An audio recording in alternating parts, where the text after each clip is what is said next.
research presentations and knowledge and learning from each other. I'm going to tell you a little bit about how we'll do this final session because we want to give time for a little bit of a wrap-up. So our three presenters who are here will present their individual papers, and then we'll have a 10 to 15 minutes of questions around that and responses.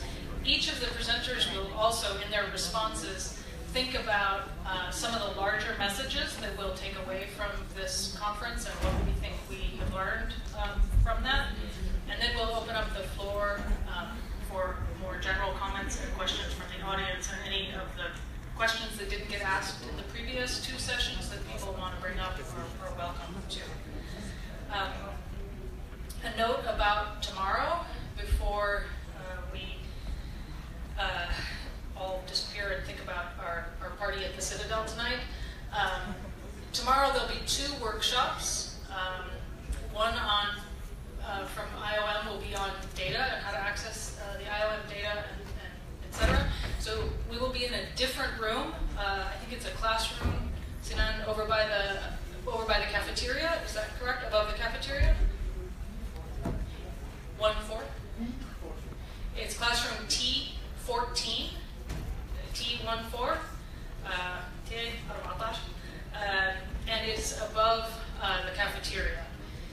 So because we have to be in a different room, there will be translation, but it won't be simultaneous with the ear headsets. We'll just have brave volunteers try and make sense of everything. After the data presentation, bring your laptops. We'll have internet access, and you can go into the IOM websites and see and sort of work through things so you know what you're looking at. The second presentation in the afternoon will be about basically how to write an article for a journal for submission. Not a report, but really trying to think about how you might transfer this knowledge into a different form. We want to publish many of the papers from this conference in IOM's flagship journal called International Migration. And we talked to them. We'll be co-editing it with Vicky Velosic. Vicky, if you raise your hand. Vicky, who's a professional editor and works with me at Georgetown University. So we will be working with you to produce articles that can be accepted by the journal, because we don't have a guaranteed publishing in the journal. It's a peer-reviewed journal, and so it will have very strict standards about what needs to be done and how. And Vicky has worked with them with the journal to understand what they want, and so she'll give us really good directions on that. But it's also a good chance for people, students, anyone, researchers, to learn how to write for journal publication, particularly sort of more academic journal publication. So, and the workshop's open, so please, anyone can come. And I encourage students to also come to both of these.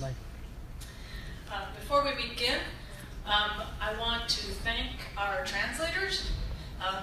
You guys back there in the boxes, you have been amazing, amazing. I don't speak Kurdish, but I'm listening to the Arabic and English, and mashallah alaikum. You're really great. Thank you. Okay, we will start our presentations with Professor Fahad Misban Khazad, who is the director of the CSBG. Is that the Gulf Research Center? Sorry, I have it here. At the Iraq University, University of Basra, and he's at the College of Bab Zahid, and he'll be speaking about internal displacement crisis in Iraq after the occupation of June 2014, causes and durable solutions.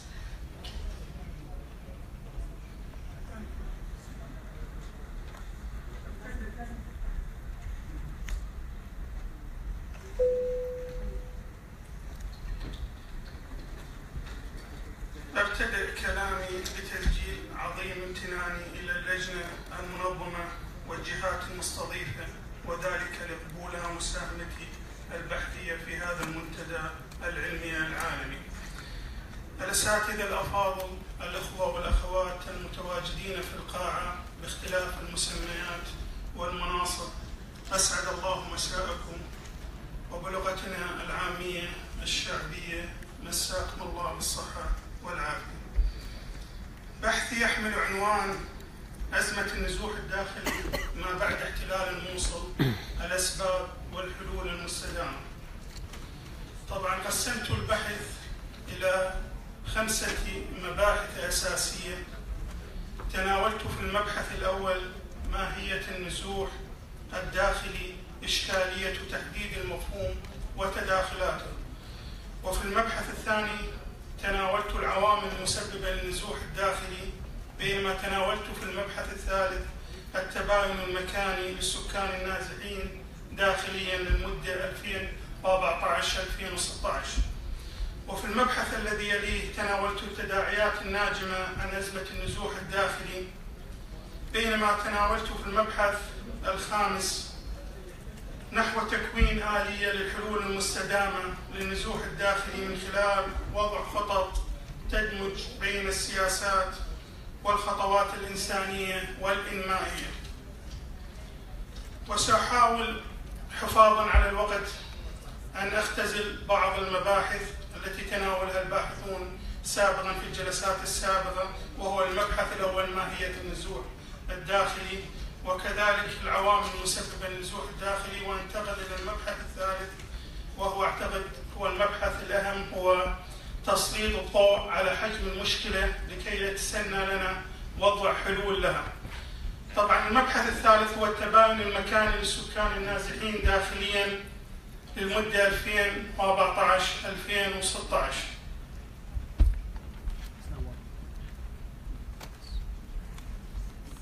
يعد عام 2014 الأسوأ على مستوى الوضع الإنساني في البلد بسبب موجة النزوح السكان الضخمة التي شهدتها عدد من المدن في شمال ووسط البلد بعد احتلالها من مسلحي تنظيم داعش، إذ بلغ عدد النازحين حسب إحصائيات المنظمة الدولية للهجرة ما يزيد عن 3 ملايين نازح حتى كانون الأول 2016، في حين أن الأمم المتحدة حددت عدد النازحين داخلياً في 3,200,000 نازح، وإن هنالك 8 ملايين شخص في حاجة إلى مساعدات إنسانية.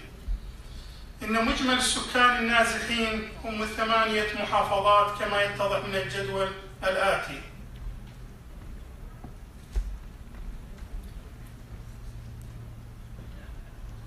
إن مجمل السكان النازحين هم 8 محافظات من مجموع محافظات البلد، بيد أن غالبية السكان النازحين هم في الأصل من 3 محافظات، هي محافظة نينوى ومحافظة الأنبار ومحافظة صلاح الدين، إذ استحوذت هذه المحافظات الثلاث على ما نسبته 87% من إجمالي السكان النازحين عام 2016. ويعزى سبب ذلك لاحتلالها من قبل تنظيم داعش وما تخلل ذلك من عمليات قتل وسبي وخطف على أساس الهوية الدينية والطائفية. كذلك يبين الجدول السابق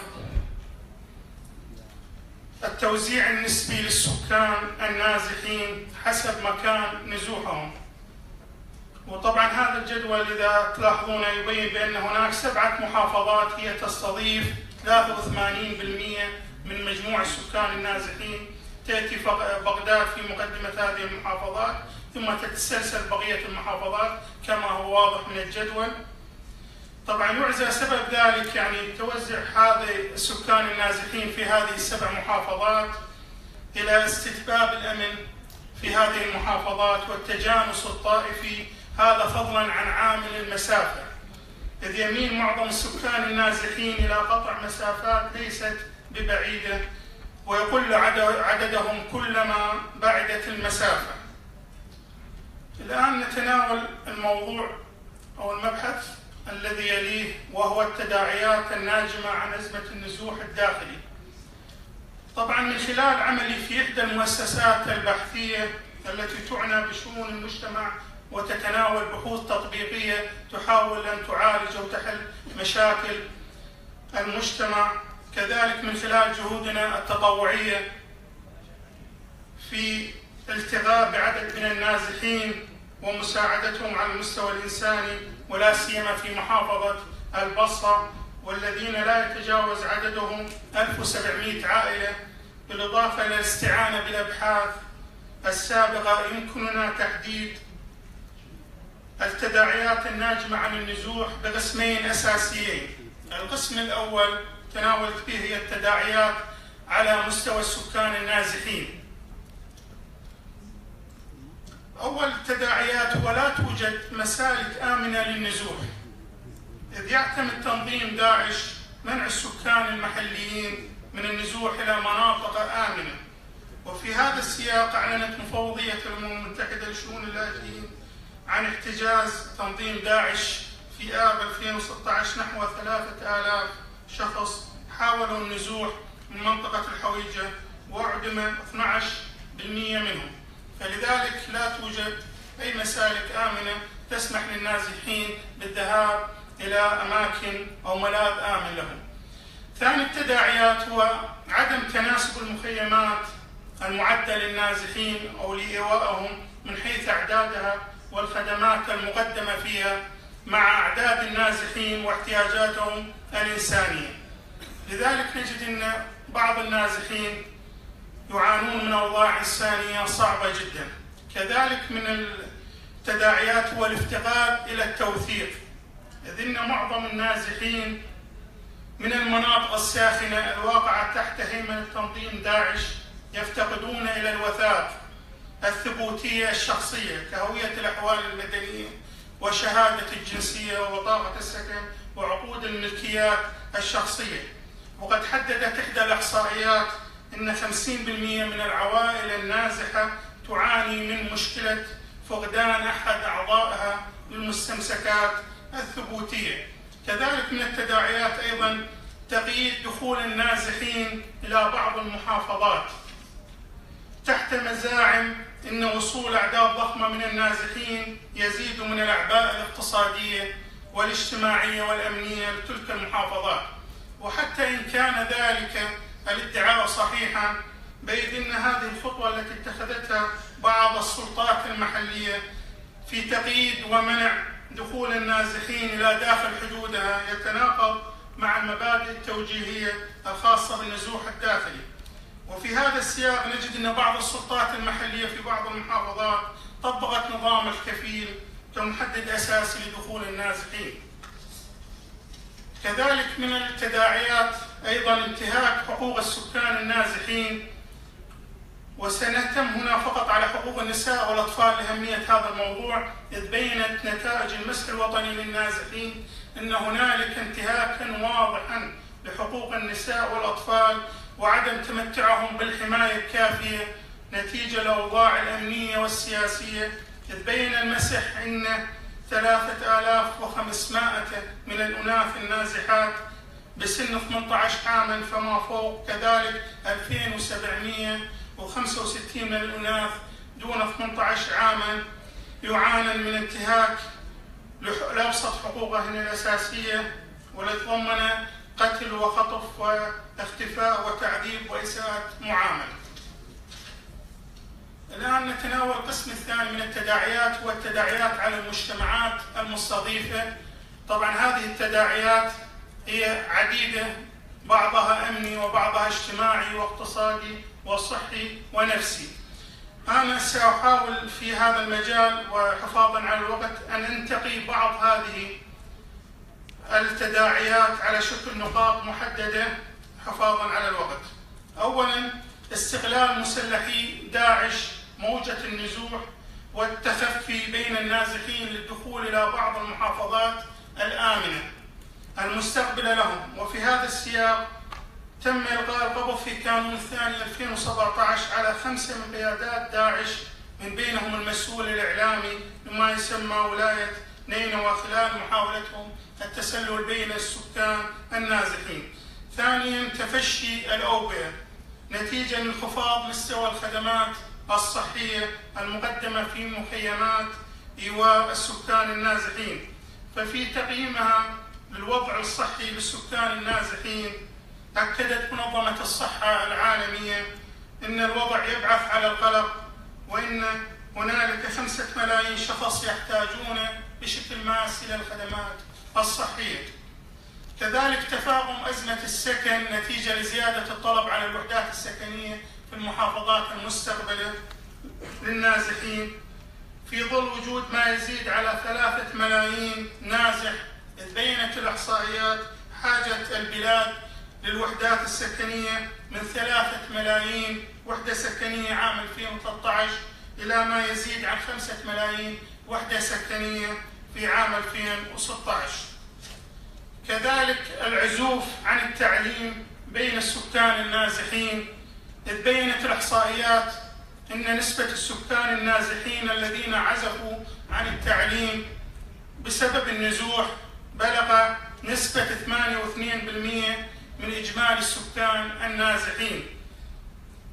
ويشكل النازحون من محافظة نينوى النسبة الأعظم منهم، تليها محافظة صلاح الدين، وأن السبب الأساسي للعزوف عن التعليم يعود إلى أوضاعهم المادية الصعبة.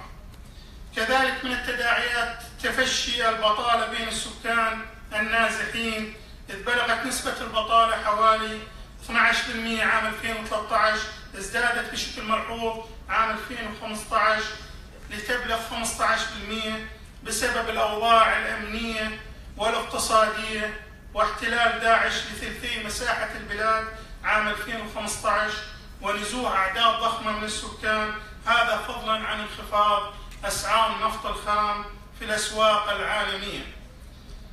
كذلك من التداعيات أيضا انخفاض معدلات النمو الاقتصادي للبلد، إذ أدت الأوضاع الأمنية واحتلال داعش وما صاحب ذلك من موجة نزوح لا مثيل لها إلى توقف النشاطات الاقتصادية في المحافظات الساخنة. كل ذلك انعكس بالسلب على انخفاض معدل النمو الاقتصادي من 5 و9% عام 2013 إلى سالب 1.2% عام 2015 حسب إحصائيات صندوق النقد الدولي. الآن نتناول المبحث الذي يليه، وهو أعتقد هو المبحث الأهم، هو نحو تكوين آلية الحلول المستدامة للنزوح الداخلي. طبعا إن قضايا النزوح الداخلي وحقوق السكان النازحين قبل النزوح وفي أثنائه وبعده توضحه المبادئ التوجيهية بشأن النزوح الداخلي. طبعا هذه المبادئ تؤكد على 3 حلول.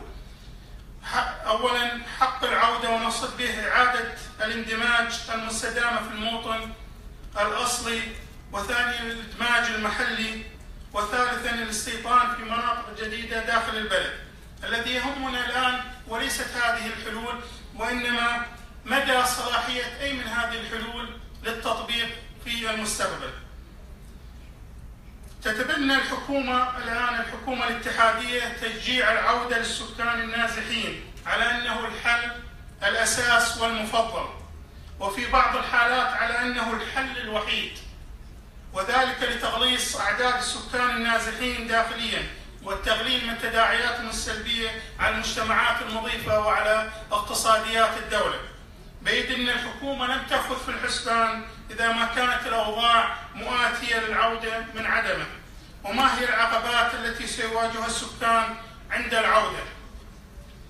والسؤال في هذا المجال أو في هذا السياق: ما هي الإشكاليات التي تواجه عودة النازحين إلى مناطقهم الأصلية؟ في مقدمة هذه الإشكاليات افتقاد المحافظات التي كانت تحت هيمنة تنظيم داعش للبنى التحتية ولأبسط الخدمات الأساسية كالخدمات الصحية والتعليمية والبلدية وسواها من مستلزمات الحياة الأساسية.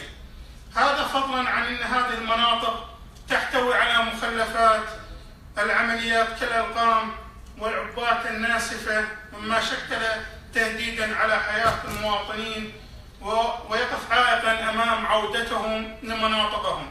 كذلك تقف المشاكل الاجتماعية عائقا أمام عودة بعض النازحين، والتي تولدت نتيجة لقيام بعض الأشخاص بالتعاون مع مسلحي تنظيم داعش، مما أدى إلى وقوع أعمال قتل متبادل، وأن هذه المشاكل والنزاعات ستطفو إلى السطح من جديد بعد عودة النازحين إلى مناطقهم. وفي الختام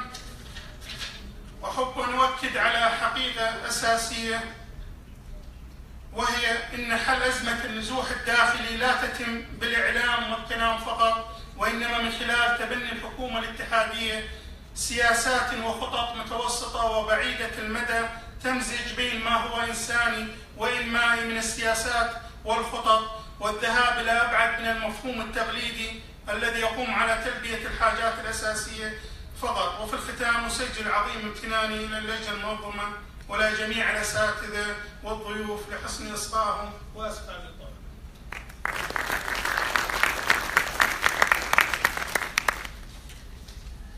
Thank you, Mr. Asmahed. Our next presentation will be by Professor John Unruh from McGill University, and he'll be speaking with the title Awareness-Raising for Returning Dislocated Persons to ISIL-Retaken Areas of Iraq.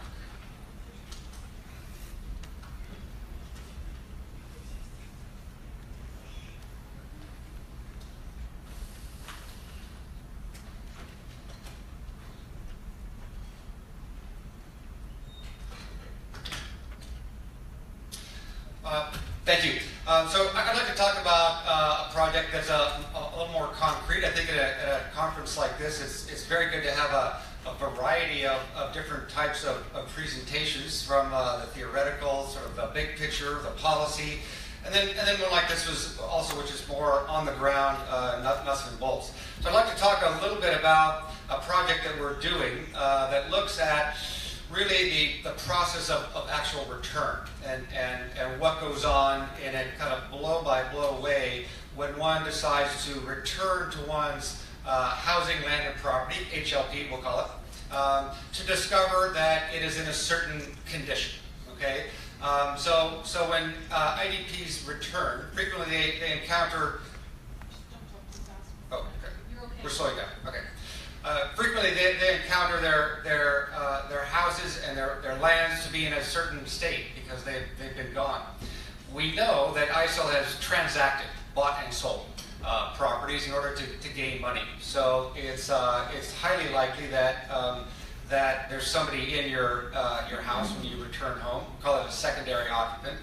It's been confiscated, someone else has it, it's been damaged or destroyed, you can't live in it, or it's not accessible because there's been a change in demographics due to sectarian, tribal, or religious affiliations. So when an IDP returns, right, there's a context there. A big context is the lack of documentation. In many cases, IDPs did not themselves ever have an official documentation or an official title. Their name was not in an official register that connected them to their HLP, to their property. And so that's an issue when they try to return and prove that they're in some way connected to those properties. If they had documentation, in many cases we know that because dislocation is often violent, it often happens at the behest of a battle or an incursion, and so you leave very quickly and you don't have time to gather together your documents and records. If your house has been destroyed, of course, the documents are frequently destroyed with them. We know from Iraq and from other countries that have suffered armed conflict that armed conflict creates or makes worse divisions in society. If we fast forward to the end of a war, those divisions then drive or motor counterclaims to a particular property. For example, in Iraq, we know that under the Ba'athist era, there was a great deal of movement, forced movement, right, up in northern Iraq, and a replacement of populations with others. Now we have ISIL dislocation, and so those that were moved into properties are now dislocated. Those that used to have them in history now want them back. So you have two claims to one property. So we have a great deal of disputing that goes on. So we see this enormous surge in disputes and claims and counterclaims. IOM has recently done one of many very good studies, and here they found that there was a near pervasive unawareness on the part of IDPs with regard to what would help them get their land and property back. And if they couldn't, then what would happen then? Are they due compensation? Who do they go to?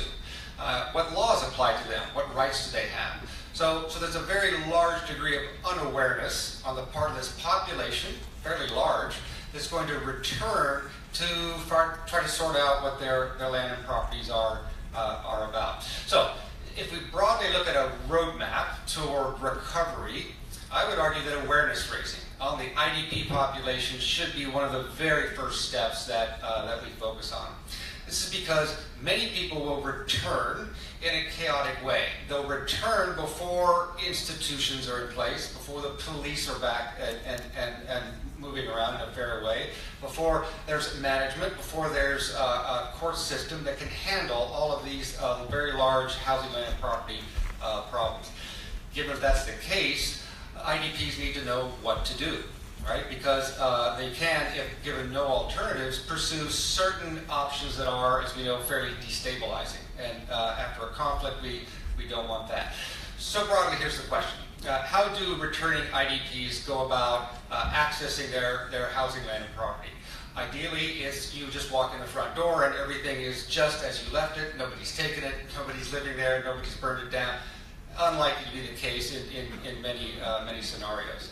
How do IDPs go about resolving disputes that will definitely arise after the war? How do they deal with damaged or destroyed housing? How do they get repair? Are they due compensation for a damaged house or a destroyed house? So these are very large questions that loom in terms of the population that goes about returning. And essentially, this is one of our big problems. So in Iraq, like in many war-affected countries, we have a bit of a disconnection that goes on. On your left is an IDP who's returning to find his house destroyed. On your right is a set of very well-intentioned, very able lawyers and policymakers. And so when the IDP asks himself, what do I do now? Right? The lawyers say, we have a nice law, it's there, just use it. Right? But these questions loom. Are the IDPs aware of the law? Is it accessible to them? In other words, can they make it work for them? Can they use it? Do they know how to use which article in the law? Are institutions there to implement the law? Does the law specify certain options and remedies? And can all of this move pretty quickly? Because when you go home, you're intending to sleep there tonight. And if it's destroyed or someone else is in it, then that's a change of plans. So things need to happen quickly. In Iraq, the answer to these questions are currently no. And so this is a problem between the disconnect, the IDP on the ground asking himself, what am I going to do now? The policymaker who's perhaps put together the best law and policy in the world, but there's no way to move these things together. So the IDP says, I know what to do. I'll get my armed relatives and friends to help me out and get that person out of there. Okay? So this is a significant problem if this is the primary option.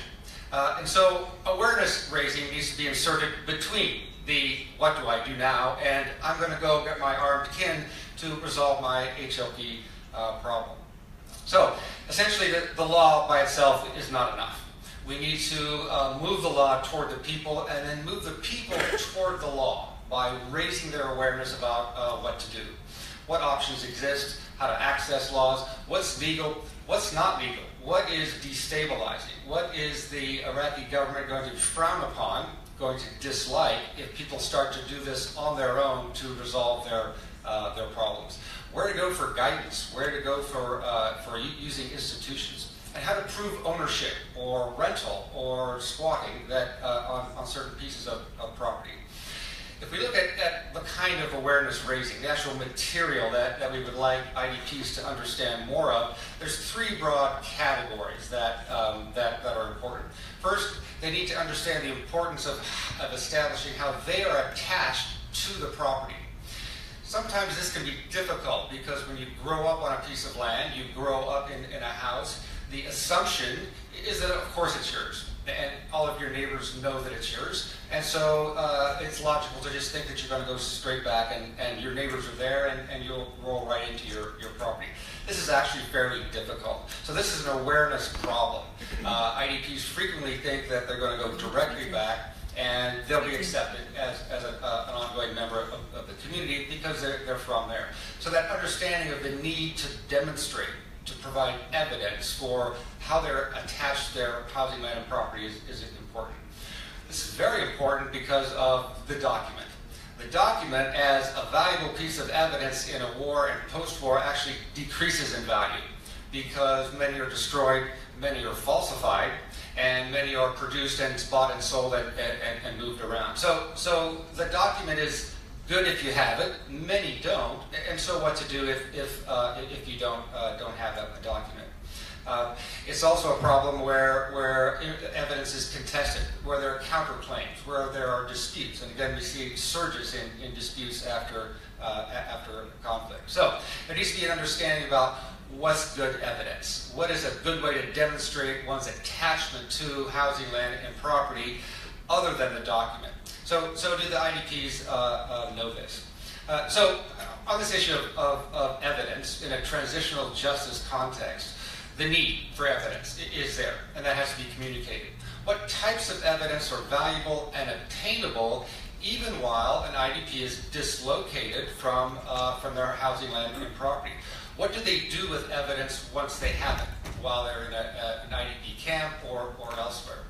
And so what we've found is that many IDPs don't know what forms of evidence are valuable. Not just for Iraq, but we've done research with Syrian refugees in Turkey and Jordan and Lebanon. And for them, in fact, they don't know many of these things. Very literate, right? Very educated, as many Iraqi IDPs are, but they're not aware of what counts as good forms of evidence. Here's a short list about what many people are not aware of, but that counts as pretty good evidence for establishing or demonstrating attachment to property. It can be all sorts of documents, not the title, right? Other documents. It can be what we call intimate knowledge of the histories, of the boundaries, of the relationship that goes on with regard to one's land, photos of themselves or other documents of the area. The ability to recognize their house, their area, their boundaries from a pre-war satellite image or an air photo.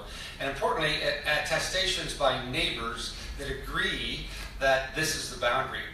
It's unfortunate that RefUnite could not join us on this conference because they have an interesting technique. They're able to take a person and find one's relatives wherever you are scattered about the Middle East or Europe. And so if this technique is used to find neighbors who can attest to boundaries, regardless of where they are, also a valuable piece of evidence. IDPs also need to be aware of what are their legal options and what options are not legal. Right? Information about what laws apply to them and what don't apply to them, and how to go about exercising those laws. Who to go and who to contact. Right? And this again needs to be provided fairly quickly because if it isn't, if options are not provided, IDPs will come up with their own options, and in many cases these are again can be destabilizing. They also need to know what their rights are. As a property owner, but also as a renter, a squatter, a secondary occupant, someone who's bought someone's property from ISIS, a purchase or a seller, or someone who's just simply seeking compensation or assistance for damaged property. Our project focuses on the precise levels and the types of awareness raising that needs to go on for Iraqi IDPs. And what we want to do here is use the forms of mobile technology, their phones, that they already have. In many cases, it's not the iPhone or the smartphone, but it's other platforms. Some of our work in South Sudan has demonstrated that on virtually any platform you can push or you can allow the use of a number of awareness-raising ideas. So essentially this is the problem. We have on the left returning IDPs, and they, through the yellow arrows, encounter a wide variety of situations, not just one situation. And so they have difficulty dealing with the huge amount of unknowns that they encounter when just they turn the corner and they see their property and then they go, oh no, do we have documents? Somebody's in it. The demographics have changed. It looks destroyed. Which law do I use, etc. So the question then becomes what to do. Right? So what we want to actually do with awareness raising is get into the head of the returning IDP the moment they see their house. And they start to ask themselves, what am I going to do next?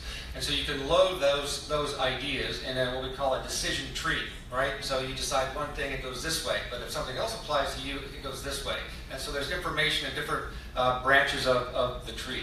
So the information needed on the right, again, which laws apply to you, what your rights are, what's the role of the tribe or tribal institutions, state institutions, and even simple things like, how do I get new documents? Can you load it into sort of a smartphone or pretty much any mobile technology platform? And again, the idea of using the technologies that the IDPs already have access to is a big advantage and can very much quicken the pace at which awareness raising can enjoy. Unlike a radio program, which is used in the past for awareness raising, with an app or something on your phone, you can return to it and you can explore different options along different branches of the tree and essentially research specific questions that an IDP might have. Ultimately, of course, the idea here is to provide, as we know, greater agency to returnees and to IDPs as they seek to innovate or move forward with recovery on their own terms. And this is a priority for IOM, as it should be for all of us. Thank you.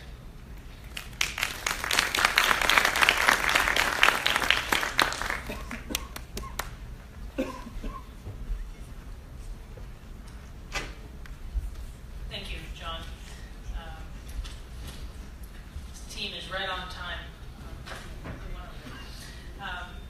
We now will hear a presentation by Hoshan Mohammed, who is the Director General of the Joint Crisis Coordination Center, referred to as the JCC, for the Kurdistan Regional Government's Ministry of Interior. And his presentation is titled, "The Role of the JCC in Overcoming the Country's Current Crisis."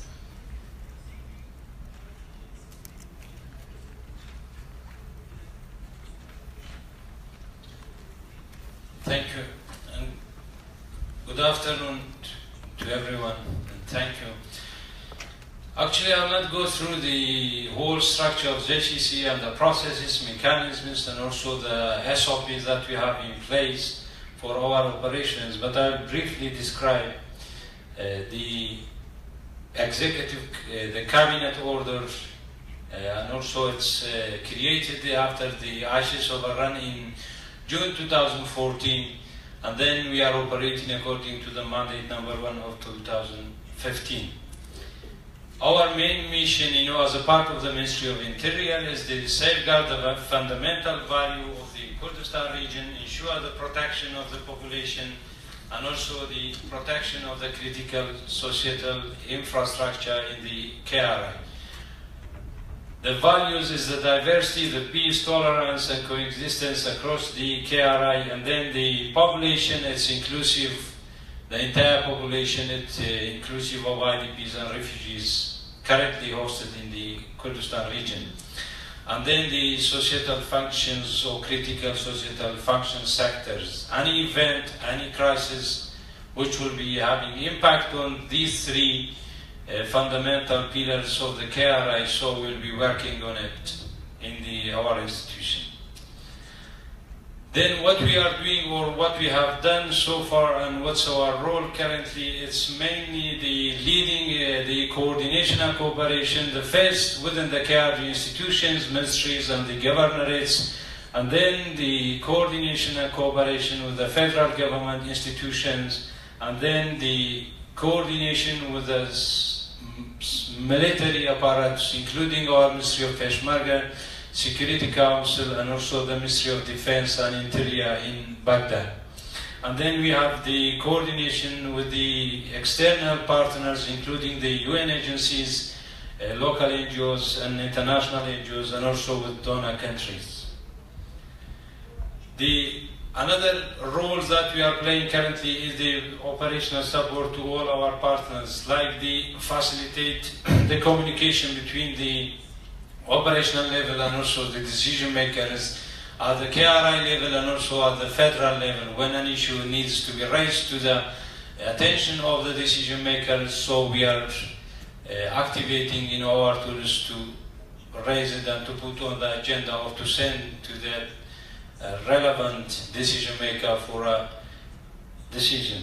And then the decision making process, facilitating it, and also the planning from the government side, and then the coordination and facilitation of implementing the decisions, policies and strategies at the government level with the operating partners who are on the ground.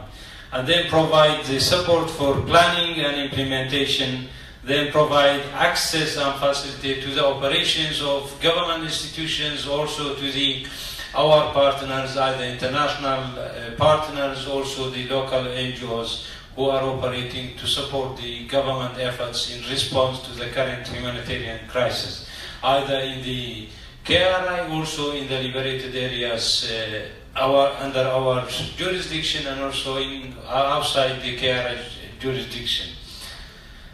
And then another operational support is facilitating the return of the IDPs to their own areas, and also providing support for the IDPs who have decided to go back voluntarily to any areas that has been liberated, and also that has been cleared by the fighting forces or forces in the area. It's clear and it's safe for the IDPs to go back.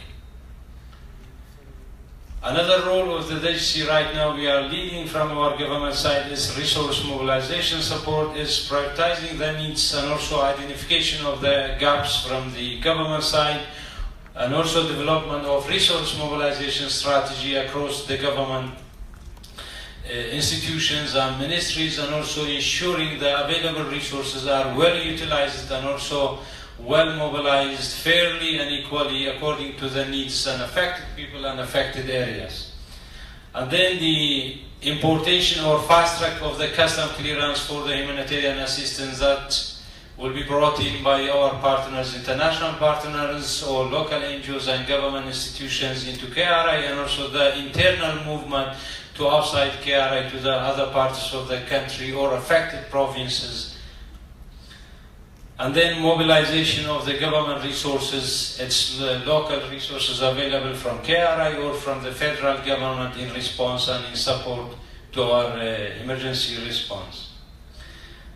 Another role of the JCC right now is the information management, providing the decision makers with the added value information for having a sound decision making on time in response to any event or emergencies that would be taking place or happening within the broader context of the current crisis. Then providing operational and technical assessments and reports and briefs to our partners, to the government decision makers and our leadership, and also preparing continuous common operational pictures, situational reports about any events within broader crisis that are happening.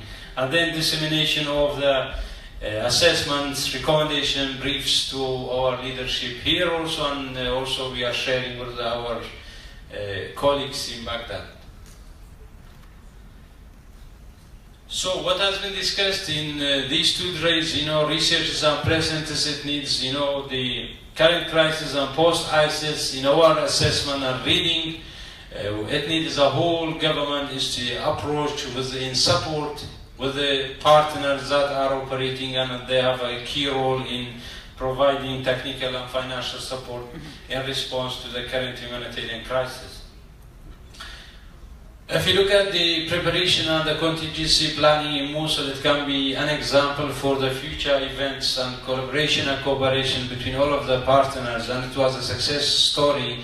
Over 400,000 people since the Mosul operation started has been displaced. But I can proudly say that the joint contingency plan that we have developed jointly, Erbil, Baghdad and UN agencies, has been successfully and effectively implemented on the ground, and we have no single IDPs to be left out or without support in the battlefield. So this is the very recent example of cooperation and planning ahead.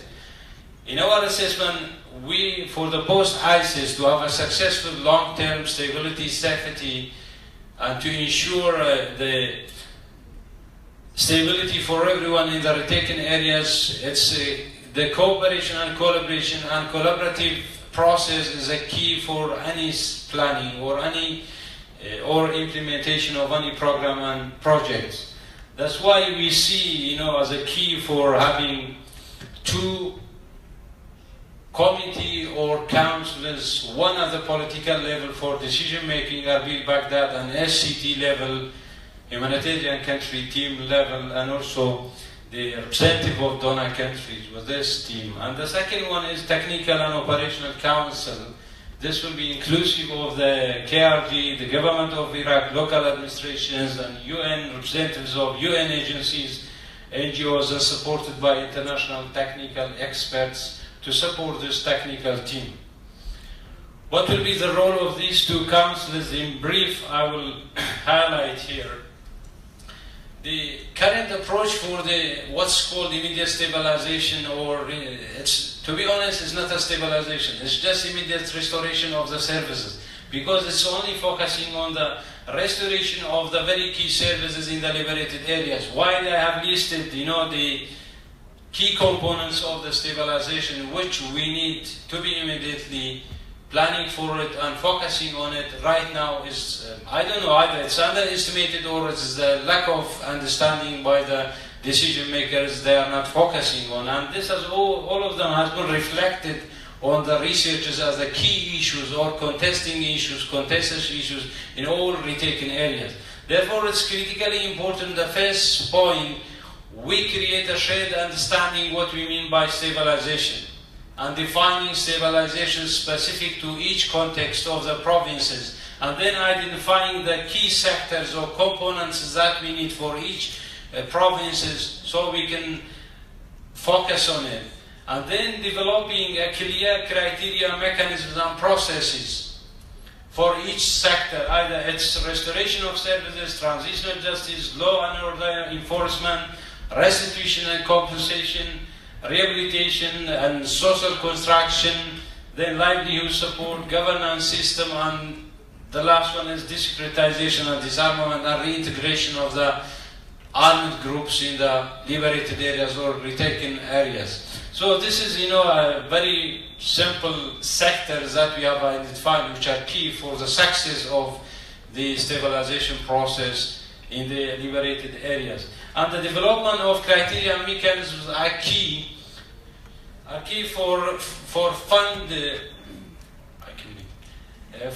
allocation and distribution. And right now there's no clear criteria, mechanism, and processes how available funds, either from government funds or international funds, how these funds are distributed, how these funds are allocated, how projects are prioritized, how projects are selected among different provinces and areas, why this district is given $10 million, why this one is $20 million, and this doesn't give the perception to the people. There's a clear, transparent, accountable process so people or the local administrations can regain the trust and confidence of the people. Right now it's not happening. It's just, to be honest, we have asked and we have talked to many people, we don't know what's the process. And if you look at it, you can find it. And I hope some of you can answer this question or research this question, how this is going on right now. Just yesterday I've seen a tweet, 202 projects have been approved for the province, Nineveh province, but no one knows how is the process, the selection process, prioritization process, and the funding process. It's not clear. And this big and non-clarity will not give the confidence and for regaining the trust of the local population and also the IDPs. And then there's no any criteria mechanism for ensuring accountability and transparency. Another point is monitoring and evaluation. It's not existing. The last point, it's only one agency leading this process. We personally believe there are many international NGOs and other UN agencies and local NGOs in a concerted effort based on the areas which each has specific and unique expertise, can be a cluster approach, whole government and partners approach to each sector to have a concerted, coordinated efforts of the resources and expertise and focusing for the long term rather than immediate solution for the simple or the easy problems by creating long term problems and creating further disparities and also the division among the local communities and components in the liberated areas. And in this way, what we are proposing or what we are envisioning will be successful. I think we will be able to have a successful return, and it will be resounding to regain among the IDPs, so they can believe the institution, they can believe there's a clear process, transparent, accountable, they can depend on it. So once they have returned, they will not be left behind in their homes. Thank you.